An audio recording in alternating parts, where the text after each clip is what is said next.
Hello students, N के Mittal law class में आपका स्वागत है। मेरा नाम निधि मित्तल है। आज हम एक इम्पॉर्टेंट टॉपिक स्टार्ट करेंगे। आज हम एक एक्ट है sexual harassment of women at work place prevention prohibition and redressal act 2013, जिसको posh act POSH posh act 2013 के नाम से भी जाना जाता है। आज हम इस एक्ट के बारे में बात करेंगे। हम इस एक्ट के बारे में बहुत बेसिकली बात करेंगे।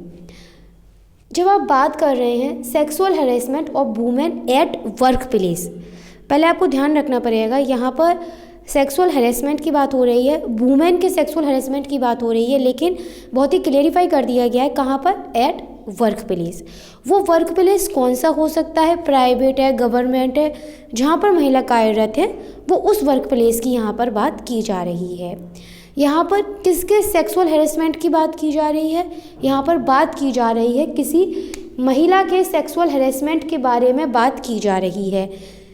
यहाँ इस एक्ट के अंतर्गत एग्रीव्ड वुमेन कौन होगी, महिला जो कि किसी वर्क प्लेस पे काम कर रही हैं, चाहे कोई डोमेस्टिक वर्कर ही क्यों ना हो, ठीक है। तो एग्रीव्ड वुमेन का मतलब क्या है, सेक्शन 2 सबसेक्शन A में बताया गया है। चाहे क्या यहाँ पे कोई एज की बाउंडेशन बताई गई है कि नहीं, वो वुमेन जो है इतने से इतनी उम्र तक की हैं, तब अगर हैरेसमेंट हो रहा है, सेक्सुअल हैरेसमेंट वर्क प्लेस पे, तो अब वो इस कैटेगरी में आएंगी? नहीं, ऐसा कुछ नहीं है। एग्रीव्ड वुमेन की डेफिनेशन बताई गई है, उसमें कहीं पर भी उनकी एज को लेकर कहीं नहीं कहा गया, वो चाहे प्राइवेट ऑर्गेनाइजेशन में हो, चाहे गवर्नमेंट ऑर्गेनाइजेशन के अंतर्गत हो, एग्रीव्ड वुमेन इस परिभाषा के अंतर्गत उनको माना जाएगा। इसमें हम बात क्या कर रहे हैं, हम बात कर रहे हैं sexual harassment of women at work place prevention prohibition and redressal act 2013 की। ये जो एक्ट है वो कब से इन्फोर्सेबल है, 9 दिसंबर 2013 से इनको इन्फोर्सेबल माना गया है इस एक्ट को। यहाँ पर आपने अभी क्या बात करी, जब महिला किसी कार्यस्थल पर, महिला का जो कार्यस्थल है, महिला का जो वर्किंग प्लेस है, वहाँ अगर महिला के संग किसी प्रकार का कोई सेक्सुअल हैरेसमेंट हो रहा है, उसको प्रिवेंट करने के बारे में, उसको प्रोहिबिट करने के बारे में, उसको रेड्रेसल करने के बारे में ये एक्ट बात कर रहा है। तो वो सेक्सुअल हैरेसमेंट जो यहाँ पर वर्ड दे रखा गया है, इसका क्या मीनिंग है, तो इसके बारे में सेक्शन 2 सब क्लॉज N में बताया गया है कि जिस जगह पर महिला काम कर रही हैं, अगर उस जगह पर महिला के साथ में किसी प्रकार का अनवेलकम टच किया जाता है, फिज़िकल कॉन्टैक्ट करने की कोशिश की जाती है, उनके सामने सेक्सुअल फेवर करने की डिमांड करी जा रही है, सेक्सुअल रिमार्क बनाया जा रहा है, उन्हें पोर्नोग्राफी दिखाई जा रही है, या किसी भी तरीके का अन्य कोई भी unwelcome physical verbal non verbal कोई भी सेक्सुअल नेचर कंडक्ट अगर उनके संग करने की कोशिश की जा रही है, तो वो किस में जाएगा, वो सेक्सुअल हैरेसमेंट की डेफिनेशन में जाएगा। यहाँ इस सेक्सुअल हैरेसमेंट की अब डेफिनेशन को सेक्शन 2 सबसेक्शन N में रीड करो ना, तो इसके साथ में ही रीड विथ सेक्शन 3, इसके साथ में ही रीड करना, क्योंकि सेक्शन 3 क्या कहता है, प्रिवेंशन ऑफ सेक्सुअल हैरेसमेंट। भाई जब महिला काम कर रही हैं, अगर उन महिला के साथ किसी प्रकार का क्या किया जा रहा है, physical contact, unwelcome touch, demand की जा रही है सेक्सुअल फेवर की, या सेक्सुअल रिमार्क बनाया जा रहा है, उन्हें पोर्नोग्राफी दिखाई जा रही है, किसी अन्य प्रकार का unwelcome physical verbal non verbal conduct of sexual nature किया जा रहा है, तो वो सेक्सुअल हैरेसमेंट की डेफिनेशन में जाएगा। वहीं पर सेक्शन 3 के संग अगर इसे रीड करोगे ना, तो ये परिभाषा और आपको एडवांस और आपको एक्सटेंड हो जाएगी। सेक्शन 3 के अंतर्गत क्या बताया गया है, जब महिला अपने वर्क प्लेस में काम कर रही हैं, तो उनको इस तरह से उनके संग व्यवहार करना, उनको ये कहना कि उनकी प्रोग्रेस कब होगी, उनको प्रमोशन वगैरह कब मिलेगा, जब वो इस प्रकार का हैरेसमेंट अगर बर्दाश्त करना तो उनको प्रमोशन मिल जाएगा, उन्हें इस तरह का प्रलोभन देना, उनको धमकी दी जाना कि अगर तुमने बात नहीं मानी तो तुम्हारे संग हम क्या क्या कर सकते हैं, उनका जो वर्किंग है उस कार्य में उनका इंटरफियर करना, उनके काम में उनका जो वर्किंग एनवायरनमेंट है वो इस तरह का बना दिया जाना कि वो उसमें काम ही ना कर पाएँ, उनको अपमानजनक व्यवहार करना उनके साथ में, जो कि उनके स्वास्थ्य और सुरक्षा से प्रतिकूल हो। तो ये सब चीज़ें भी सेक्सुअल हैरेसमेंट की डेफिनेशन में इंक्लूड मानी जाएंगी। इसलिए मैंने कहा कि जब भी आप सेक्सुअल हैरेसमेंट की डेफिनेशन को यहाँ पर रीड करें इस एक्ट के अंतर्गत सेक्शन 2 सबसेक्शन एन के अंतर्गत, तो आप सेक्शन 3 को भी इसके साथ में ही रीड करके चलेंगी। अब हम सबसे पहले यहाँ पर ये बात करते हैं, अभी हमने क्या जाना, हमने इसको जाना कि इस एक्ट को हम POSH पॉश एक्ट के रूप में भी जानते हैं। जब आप यहाँ पर बात कर रहे हैं sexual harassment of women at work place पर आप बात कर रहे हैं, ये वर्क प्लेस चाहे गवर्नमेंट ऑर्गेनाइजेशन है, प्राइवेट ऑर्गेनाइजेशन है, या कोई डोमेस्टिक वर्कर भी इसमें इंक्लूड मानी जाएंगी। जो एग्रीव्ड वुमेन है उनके लिए कोई लिमिटेशन नहीं है कि वो कितने एज की होनी चाहिए, नहीं, एनी एज, किसी भी महिला के साथ में अगर उनके वर्क प्लेस पर किसी प्रकार का भी वो सेक्सुअल हैरेसमेंट फेस कर रही हैं तो उनके ऊपर ये एक्ट एप्लीकेबल होगा। सेक्सुअल हैरेसमेंट का मतलब क्या होगा, यहाँ पर सेक्शन 2N के अंतर्गत बताया गया है इसमें, और सेक्शन 3 की डेफिनेशन को उसके साथ आप रीड करेंगे जो कि उस परिभाषा को और एक्सटेंड करके चल रही है। अब एक बात आती है, अगर कोई महिला अपने वर्किंग प्लेस पर किसी प्रकार का कोई भी सेक्सुअल हैरेसमेंट फेस कर रही हैं तब क्या है, तब उनके द्वारा वहाँ पर कंप्लेंट दाखिल की जाती है। यहाँ पर इस एक्ट के अंतर्गत आप कह सकते हैं कहीं ना कहीं, एक तरह से आप ये कहिए कहीं ना कहीं ड्यूटी एराइज करी गई है। जब जिस जगह महिला काम कर रही है तो जो वहाँ का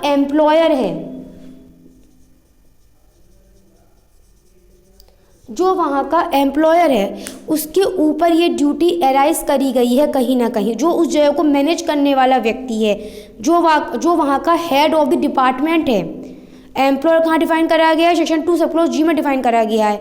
तो उस एम्प्लॉयर के ऊपर कहीं ना कहीं ये ड्यूटी इम्पोज करी गई है कि आप एक कमेटी बनाएं, ठीक है, जिस जगह महिला जाकर अपनी बात रख सके। अगर वो अपने वर्किंग प्लेस पर ऐसी कोई भी बात फेस कर रही हैं, अगर वो अपनी वर्किंग प्लेस पर कोई सेक्सुअल हैरेसमेंट फेस कर रही हैं तो उस महिला को राइट दिया गया है, एम्प्लॉयर की ड्यूटी बताई गई है कि वो उस कमेटी में जाकर अपनी बात रख सकें। अब हम आते हैं कमेटी के पोर्शन पर, जो कि सेक्शन 4 के अंतर्गत और 6 में बताई गई हैं। कमेटी यहाँ पर 2 तरह की बताई गई है।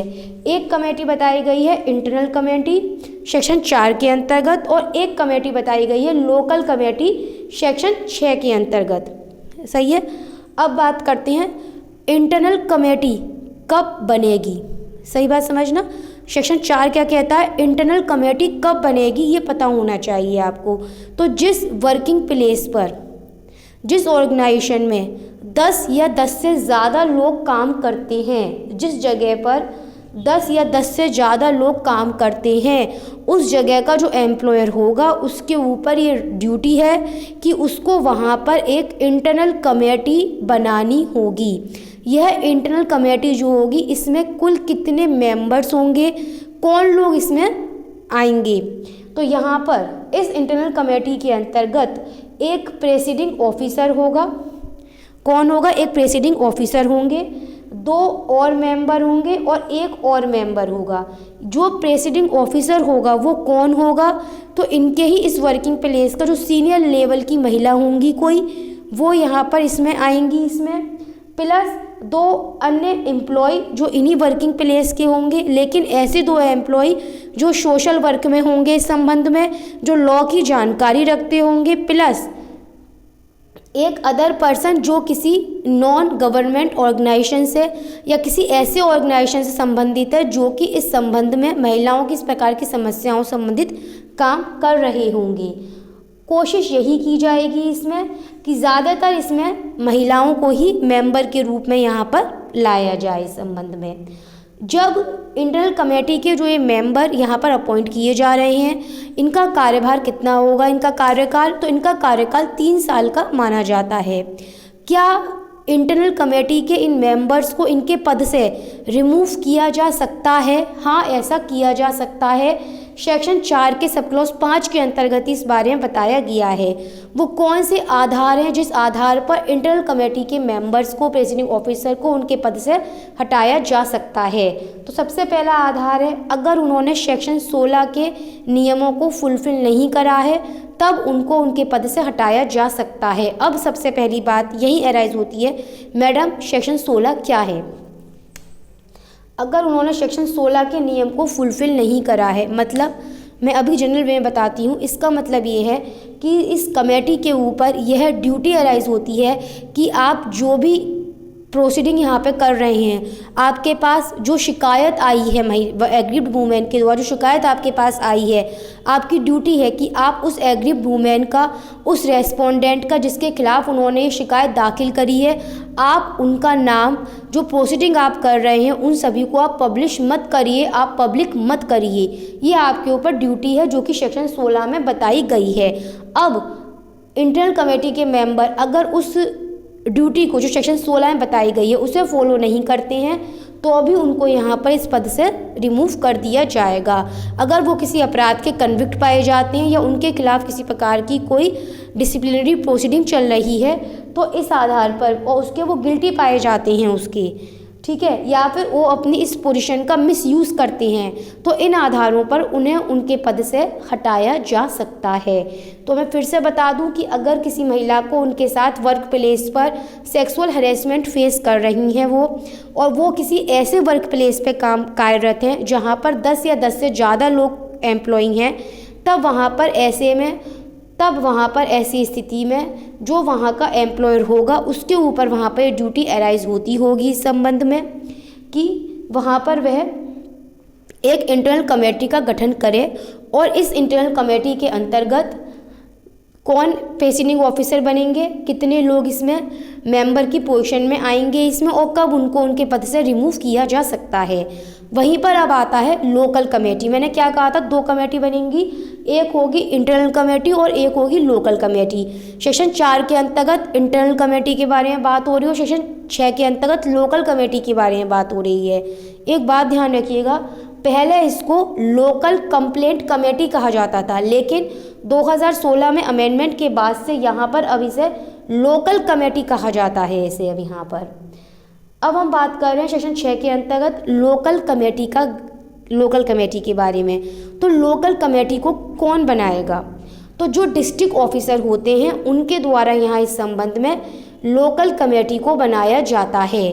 फिर एक क्वेश्चन आ गया कि ये डिस्ट्रिक्ट ऑफिसर कौन होती हैं। जब आप बात कर रही हैं मैडम कि जो डिस्ट्रिक्ट ऑफिसर हैं उनके द्वारा लोकल कमेटी गठित की जाती है, तो डिस्ट्रिक्ट ऑफिसर कौन है, तो इसका आंसर हमको मिलता है सेक्शन 5 के अंतर्गत। इसका आंसर हमें मिलता है सेक्शन 5 के अंतर्गत। सेक्शन 5 क्या कहता है, जो एप्रोप्रिएट गवर्नमेंट होती है उनके द्वारा डिस्ट्रिक्ट के जो डिस्ट्रिक्ट मजिस्ट्रेट हैं या फिर एडिशनल डिस्ट्रिक्ट मजिस्ट्रेट हैं उनको यहाँ पर इस संबंध में डिस्ट्रिक्ट ऑफिसर के पद पर नियुक्त किया जाता है। तो जो डिस्ट्रिक्ट ऑफिसर होते हैं उन्हीं के द्वारा यहाँ पर इस संबंध में लोकल कमेटी को बनाया जाता है। लोकल कमेटी का निर्माण क्यों होता है, जब इंटरनल कमेटी बनी हुई है तो लोकल कमेटी बनाने की क्या ज़रूरत है, तो इस बात का आंसर आपको देखने को मिलेगा सेक्शन 7 के अंतर्गत। सेक्शन 5 क्या कहती है, डिस्ट्रिक्ट ऑफिसर कौन है। सेक्शन 6 क्या बताती है, लोकल कमेटी का गठन कौन करेगा, और सेक्शन 7 क्या बताती है कि इस लोकल कमेटी में कौन लोग होंगे और लोकल कमेटी का निर्माण क्यों किया जा रहा है। तो फिर क्यों किया जा रहा है ये बताइए आप। जब इंटरनल कमेटी का निर्माण हो चुका है तो लोकल कमेटी का निर्माण क्यों किया जा रहा है, तो जिस जगह पर एम्प्लॉयज़ जो हैं वो 10 से कम हैं, जिस जगह पर एम्प्लॉयज़ कौन है वो 10 से कम हैं, किसी वजह से इंटरनल कमेटी का निर्माण नहीं हो पाया है इस वजह से अब, या फिर जो कंप्लेंट आई है वो डायरेक्टली एम्प्लॉयर के ही अगेंस्ट आई है, तो ऐसी कंडीशन में लोकल कमेटी का निर्माण किया जाएगा। लोकल कमेटी जब बनाई जाएगी तो उसका कितने एरिया तक उसकी सत्ता होगी, डिस्ट्रिक्ट में उसकी मान्यता होगी उसकी। लोकल कमेटी में कौन लोग होंगे, लोकल कमेटी में एक होंगे चेयरपर्सन। ये चेयरपर्सन कौन होंगे, ये चेयरपर्सन वो व्यक्ति होंगे जो सोशल वर्क में काम कर रहे होंगे। एक मेंबर होंगी, फीमेल मेंबर होंगी इसमें, जो ब्लॉक तहसील वगैरह में एम्प्लॉयड होंगी। इसमें 2 मेंबर होंगे दो मेंबर होंगे जो किसी नॉन गवर्नमेंट ऑर्गेनाइजेशन से रिलेट करते होंगे, और उनमें उन 2 में से एक महिला होंगी इस संबंध में। ये मेंबर्स कौन होंगे? ये मेंबर्स ऐसे होंगे जो सोशल वर्क करते होंगे और लॉ फील्ड से रिलेटेड तो कोई होगा ही होगा इसमें से। और यहाँ पर एक ऐसा मेंबर भी होगा, मेंबर एक्स ऑफिसो, यहाँ पर एक ऐसा मेंबर भी होगा जो कि सोशल वेलफेयर, चाइल्ड डेवलपमेंट और वुमेन डेवलपमेंट में डील करता होगा, जिसे मेंबर एक्स ऑफिसों के रूप में जानते होंगे। इनका टाइम पीरियड कितना होगा? इनका टाइम पीरियड भी 3 साल का ही माना जाएगा। और इनका रिमूवल कैसा होगा? इनके पद का रिमूवल भी ठीक वैसे ही होगा जैसे कि इंटरनल कमेटी के मेंबर्स के रिमूवल के बारे में बात की गई थी। तो फिर अभी हमने इस संबंध में ये जाना कि अगर वर्क प्लेस पे महिला किसी प्रकार का सेक्सुअल हरेसमेंट फेस कर रही हैं, अगर महिला अपने वर्क प्लेस पर कोई सेक्सुअल हरेसमेंट फील कर रही हैं, तो फिर वो यहाँ पर इस संबंध में जो कमेटी है उसके पास में जाकर अपनी कंप्लेंट दाखिल कर सकती हैं। ये कमेटी 2 तरह से होती है, एक होती है इंटरनल कमेटी और एक होती है लोकल कमेटी।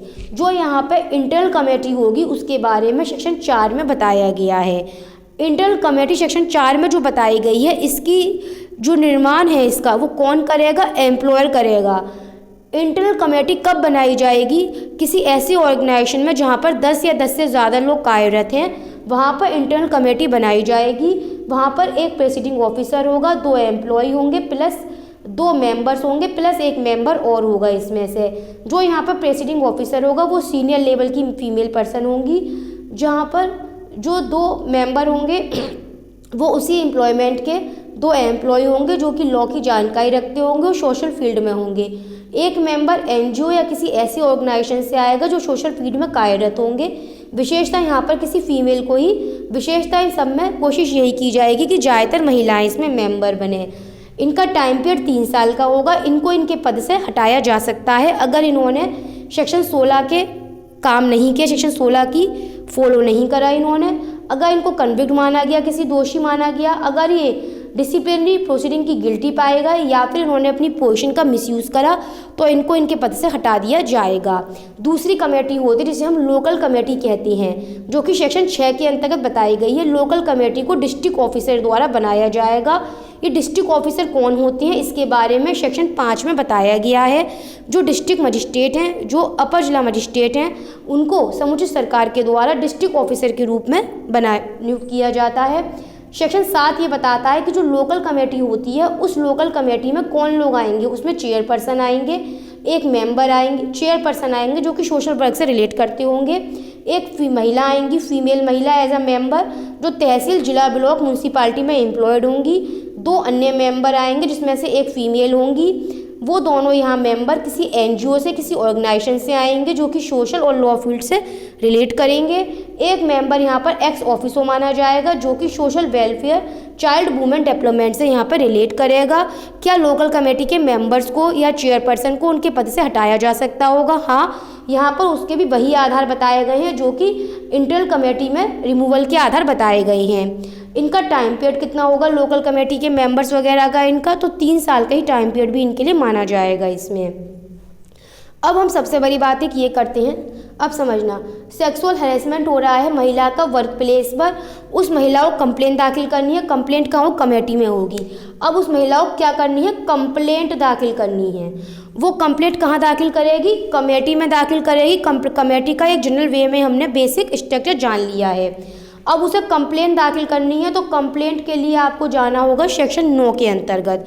कंप्लेंट हमेशा रिटन फॉर्मेट में ही दाखिल की जाएगी। कंप्लेंट कितने टाइम के भीतर दाखिल की जाएगी? तो जिस वक्त ये घटना घटित हुई है उन महिला के साथ में, तब से 3 महीने के भीतर, तब से 3 महीने के भीतर उनको यह उनकी ड्यूटी है कि उन्हें यहाँ पर अपनी कंप्लेंट जो है कमेटी के सामने जाकर रख देनी है। अगर उनके संग ये इंसिडेंट बार बार हो रहा है तो जिस दिन लास्ट टाइम होगा तब से 3 महीने के भीतर उनको यह अपनी बात, अपनी कंप्लेंट कमेटी के सामने जाकर प्रस्तुत करनी है। अब एक क्वेश्चन यहाँ पे ये अराइज होता है कि अगर जो महिला हैं वो किसी वजह से अपनी बात को नहीं लिख, और कंप्लेंट हमेशा से रिटन होती है, मैंने पहले बताया था, अगर वो अपनी कंप्लेंट रिटन फॉर्मेट में देने में अनेबल हैं, उस वक्त नहीं दे पा रही हैं, तो कमेटी की तरफ से उनको असिस्ट किया जाएगा। या कई बार ऐसा हो सकता है कि कंप्लेंट दाखिल करवाते समय उनकी मेंटल या फिजिकल पोजीशन ऐसी नहीं है तो फिर कंप्लेंट उनका जो LR होगा वो या उनकी तरफ से जो व्यक्ति प्रेस्क्राइब किया गया होगा उसकी तरफ से फिर यहाँ पे कंप्लेंट इस संबंध में प्रस्तुत की जाएगी।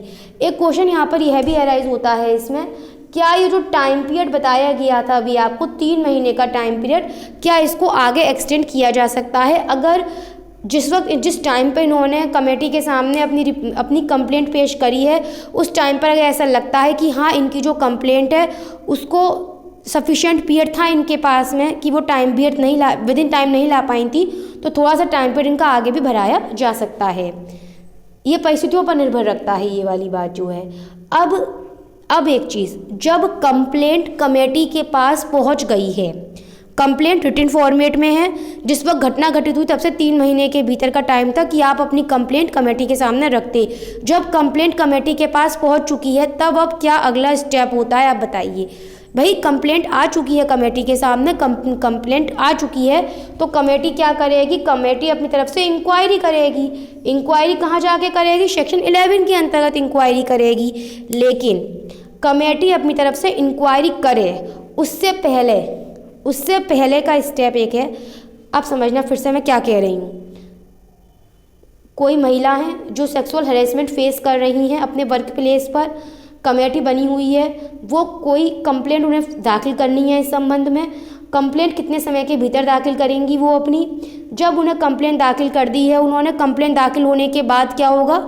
इंक्वायरी होगी। लेकिन इंक्वायरी होने से पहले ही अगर कमेटी को ये पता चलता है कि एट द रिक्वेस्ट, अगर उसे पता चलता है कि उस एग्रीव्ड वुमेन की रिक्वेस्ट पर सेक्शन 11 के इम्प्लाइड होने से पहले, सेक्शन 11 क्या बताया मैंने अभी? इंक्वायरी का, कि सेक्शन 11 इंक्वायरी होने से पहले ही उस जो एग्रीव्ड वुमेन है उन्होंने खुद इस प्रकार की रिक्वेस्ट करी है कि उनने रेस्पोंडेंट के साथ में सेटलमेंट कर लिया है। अब यहाँ पे सेटलमेंट का मतलब किसी तरह से भी मॉनेटरी सेटलमेंट से नहीं माना जाएगा, ये ध्यान रखना। सेटलमेंट का मतलब मॉनेटरी सेटलमेंट से कतई नहीं माना जाएगा। आपस में उन्होंने रिक्वेस्ट करी, आपस में बातचीत हो गई है, सेटलमेंट हो चुका है अगर उनके बीच में, तो इस बात की जानकारी कमेटी को दे दी जाएगी और फिर यहाँ पर एक कॉपी जो होगी इसकी सेटलमेंट की, जो एक कॉपी होगी वो रिसीव करवाई जाएगी। अगर वो इंटरनल कमेटी होगी तो एम्प्लॉयर को, और लोकल कमेटी होगी तो डिस्ट्रिक्ट ऑफिसर को, और जो दोनों पार्टीज़ हैं उनको एक एक कॉपी इसकी सेटलमेंट की दी जाएगी इस संबंध में। लेकिन इसमें एक आता है, एक, अगर ये पता चलता है, अगर इसका आंसर मैं आपको बाद में दूंगी अभी, लेकिन एक हिंट दे रही हूँ मैं आपको। अगर ये पता चलता है कि जिन शर्तों के आधार पर आपने सेटलमेंट किया था उन शर्तों को रेस्पोंडेंट के द्वारा फुलफिल नहीं किया जा रहा है, रेस्पोंडेंट उन कंडीशंस को फॉलो नहीं कर रहा है, तो फिर क्या होगा? तो फिर यहाँ पर आगे इंक्वायरी होगी फिर। वरना जनरल स्पीकिंग यही बात आती है कि जब अगर एक बार इनके बीच में सेटलमेंट हो चुका है तो फिर इंक्वायरी के स्टेप पर आप नहीं जाएंगे, क्योंकि आप इंक्वायरी के स्टेप पर तभी जाएंगे आप जब सेटलमेंट नहीं हुआ है। वर्क प्लेस पर सेक्सुअल हैरेसमेंट फेस कर रही हैं वो महिला वर्क प्लेस पर, उनने अपनी जाकर कमेटी, जो भी उनकी कमेटी थी उस कमेटी में जाकर उन्होंने क्या करी? कंप्लेंट दाखिल कर दी है। कंप्लेंट दाखिल हो चुकी है, उनके बीच में किसी प्रकार का कोई भी सेटलमेंट नहीं हुआ है। कंप्लेंट के बाद का अगला स्टेप आता है, सीधे कमेटी अपनी तरफ से जाँच शुरू कर देगी। अब समझना, अगर जब कमेटी अपनी तरफ से जांच कर रही है, वो कमेटी इंटरनल कमेटी है, कमेटी जब अपनी तरफ से जांच कर रही है वो किसी रेस्पोंडेंट के लिए कर रही है। रेस्पोंडेंट कौन है? वो एम्प्लॉई है जिसके अगेंस्ट वो जांच की जा रही है। तो यहाँ पर कमेटी किन रूल्स को फॉलो करेगी? जो उनके सर्विस रूल प्रोवाइड करवाए गए हैं उन रूल्स को यहाँ पर फॉलो किया जाएगा। अगर यहाँ पर जो शिकायत दाखिल करी गई थी वो लोकल कमेटी में दाखिल करी गई है, कोई डोमेस्टिक वर्कर हैं उनके तहत शिकायत आई है यहाँ पर इस संबंध में, तब क्या किया जाएगा इस संबंध में? तब जो लोकल कमेटी होगी, अगर उनको ऐसा लगता है कि जो मामला है वो प्राइमा फेसी साफ पता चल रहा है हमें कि वो आईपीसी के सेक्शन 509 से रिलेट करता है या किसी भी या कोई अदर प्रोविजंस जो बताया गया कोड है उसके तहत रिलेट कर रहा है उससे संबंधित, तब यहाँ पर वो इस बारे में पुलिस को इन्फॉर्म करेंगी और पुलिस से कहेंगी कि 7 दिन के भीतर ही वो यहाँ पे क्या करेंगी? वो पुलिस को इस मामले को रजिस्टर करने के लिए भेज देंगी। ठीक है।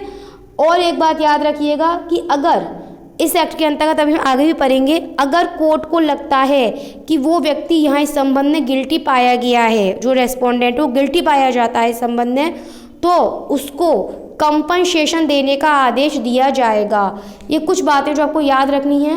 कंपनसेशन का जो आदेश होता है वो सेक्शन 15 के अंतर्गत दिया जाता है।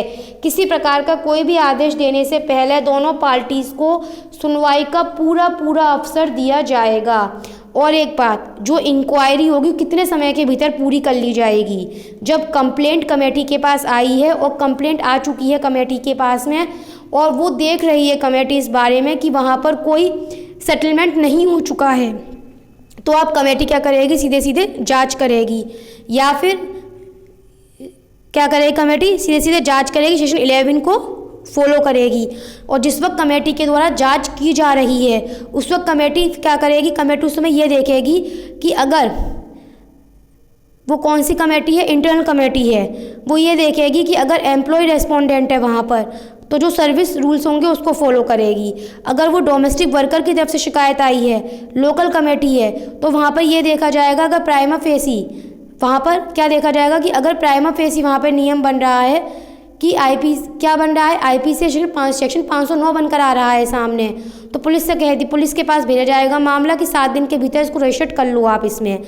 और यहाँ पर एक बात जो मैंने आपको पहले भी अभी संबंध में बताई थी, संबंध में मैंने आपको पहले ही बताई थी कि अगर सेटलमेंट हो चुका है तो इंक्वायरी नहीं होगी, सेक्शन 10 ये कहता है। पर एक बात याद रखना, सेक्शन 11 को जो आप रीड करोगे तो उसमें पढ़ लेना आप कि अगर सेटलमेंट हो चुका है लेकिन अगर एग्रीड वुमेन ये कहती है कि उसकी जो कंडीशंस थी सेक्शन सेटलमेंट की, वो कंडीशन फुलफिल नहीं की जा रही हैं रेस्पोंडेंट के द्वारा, तब फिर वहाँ पर इस संबंध में क्या होगा? फिर इसमें इंक्वायरी होगी।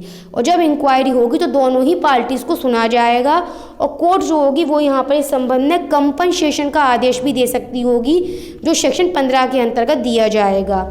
आज ये मेरी तरफ से अभी इसका पार्ट फर्स्ट कंप्लीट हुआ है। केवल क्या कंप्लीट हुआ है? अभी केवल पार्ट फर्स्ट कंप्लीट हुआ है। एक बेसिक मैं आपको बता रही हूँ, केवल जो मैं जितना सिंपल हो सकता है। अगर आपसे कभी कोई पूछता है या पढ़ते हैं sexual harassment of women at work place prevention prohibition and redressal act 2013 क्या है, तो आपको बेसिक जानकारी इसके बारे में होनी चाहिए। मैंने उस लेवल पर आपको अभी से बताया है। और अभी ये मेरा एक्ट पूरा नहीं हुआ है, अभी ये एक्ट मेरा जो है अभी रह गया है, केवल पार्ट फर्स्ट है। अगर सीरियसली में आपको मेरा पार्ट फर्स्ट भी अच्छा लगा है तो मुझे कमेंट करिएगा, मैं उसी के बेस पे फिर सेकंड पोर्शन पर जाऊंगी अभी। Thank you so much.